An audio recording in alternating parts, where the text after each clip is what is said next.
చాలా ఎక్కువగా పండిస్తున్నారు. మీకు అందరికీ తెలుసు, ఇంటీరియర్లో అంతా కూడా గంజాయి పండిస్తూ ఉంటారు.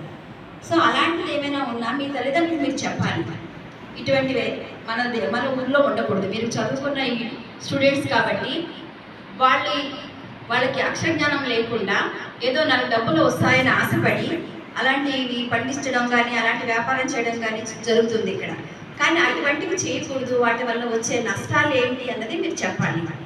దానివల్ల ఇప్పుడు ఊర్లోని ఇలాంటి అలవాటు పడ్డ ప్రజలు ఉన్నారనుకో, ఊరు మొత్తం కూడా నాశనం అవుతుంది. సో ఒక సొసైటీ, ఒక సంఘం నాశనం అయితే మొత్తం అది దేశానికే చెడు పురుగులాడిది. మన దేశం పురోగతి చెందాలన్నా, మన రాష్ట్రం పురోగతి చెందాలన్నా, మన ఊరు పిల్లల భవిష్యత్తు బాగుండాలన్నా ఇటువంటివి సమూలంగా మనం నిర్మూలించాలి. సో ఊర్లో గంజాయి తాగే వాళ్ళు అటువంటి దానివల్ల వచ్చే నష్టాలు మీరు చెప్పాలి. వాటి వల్ల ఆరోగ్యం పాడవుతుంది, విశేష జ్ఞానం కోల్పోతారు. దానివల్ల నేరాలు కూడా పెరుగుతాయి. ఈ గంజాయి మధ్యలో చాలా నేరాలు జరుగుతుంటాయి సరిగ్గా బిహేవ్ చేయక.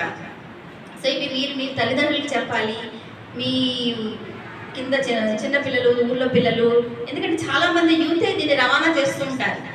వాళ్ళ స్టూడెంట్స్ బ్యాగ్స్ లాగా చూస్తుంటాం, టూరిస్ట్ క్యాబ్స్ లాగా వచ్చి. సో అటువంటి డబ్బుకు ఆశపడకూడదు. మనకి లైఫ్ లాంగ్ జీవితం ఇచ్చేది ఏంటంటే మన చదువు. మనం చక్కగా చదువుకుంటేనే మన భవిష్యత్తు బాగుంటుంది.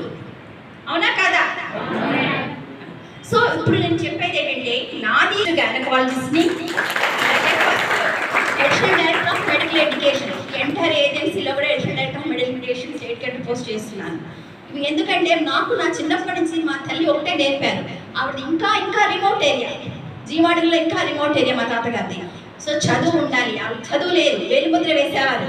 నాలాగా నా పిల్లలు వేలిముద్ర వాళ్ళ ఉండకూడదు. ఆడపిల్లలు చదువుకోవాలి, ఖచ్చితంగా చదువుకొని మీరు పైకి రావాలని పదే మాకు చెప్పారు. కాబట్టి మేము చదువుకోగలిగేవాళ్ళం. మా కాన్సన్ట్రేషన్ అంతా చదువే. చదువు తర్వాతే పెళ్ళి. అర్థమైందా? సో కనీసం మీరు డిగ్రీ పోస్ట్ గ్రాడ్యుయేషన్ అయ్యే వరకు కూడా అసలు పెళ్ళిళ్ళు, ప్రేమలు అనే ఆలోచనలు రాకూడదు మీలో. మీ ఉద్దేశం అంతా చదువుకోవాలి, మంచి బంగారు భవిష్యత్తు కోసం కలలు కనాలి, దాని మీద నిలబడాలి. అర్థమైందా? సో